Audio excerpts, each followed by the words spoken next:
মোহাম্মদ নমরুদ্দিন, যাকে দোতারা বিশারদ বলা চলে, দোতারার জাদুকরও বলা চলে।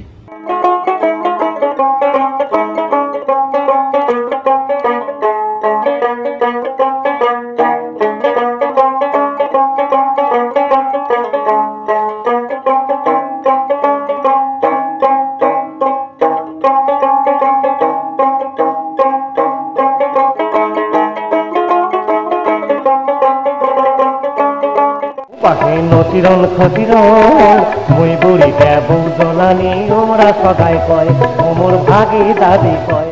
উপমহাদেশের দুইজন স্বনামধন্য দোতারা বাদকের একজন বাংলাদেশের দক্ষিণাঞ্চলের বাসিন্দা কানাইলাল শীল, অন্যজন হলেন বাংলাদেশের উত্তরাঞ্চলের নমরুদ্দিন। নমরুদ্দিন বাংলা সঙ্গীত ভুবনে একটি অনন্য নাম।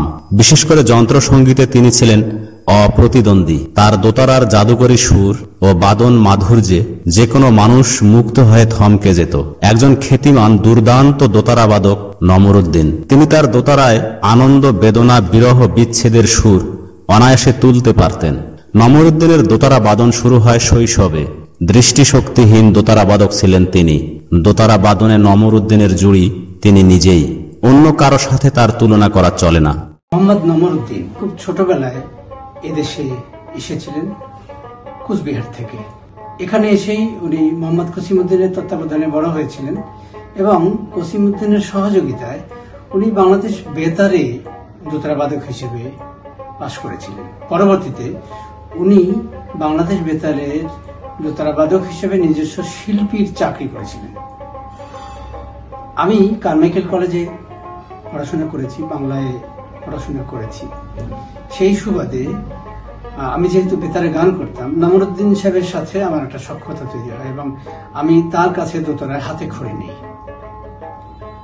নমরুদ্দিন সাহেবের বাসায় আমার অবাধ যাওয়া আসা ছিল।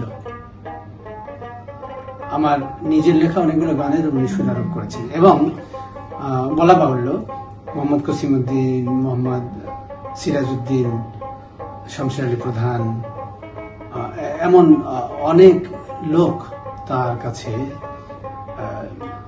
সুরারোপের ক্ষেত্রে সহযোগিতা পেয়েছিলেন।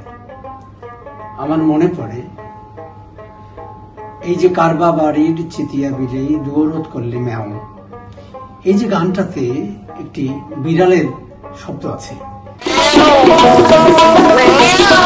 যে গানটি গেয়েছিলেন আমাদের প্রখ্যাত উত্তরবঙ্গের প্রখ্যাত শিল্পী শরীফা রানী। ওই গানটাতে বিড়ালের যে শব্দটি আছে, সেই শব্দটি মোহাম্মদ নমরুদ্দিন তার মুখ দিয়ে উচ্চারণ করেছিলেন।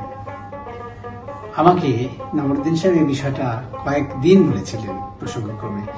এবং এখানে বলে রাখি, মোহাম্মদ নমরুদ্দিন দোতারায় সেতার বাজাতেন, দোতারা দিয়ে হারমোনিয়ামের মতো বাজাতেন, দোতারায় তবলা বাজাতেন, দোতারায় খমক বাজাতেন, দোতারায় উলু দিতেন।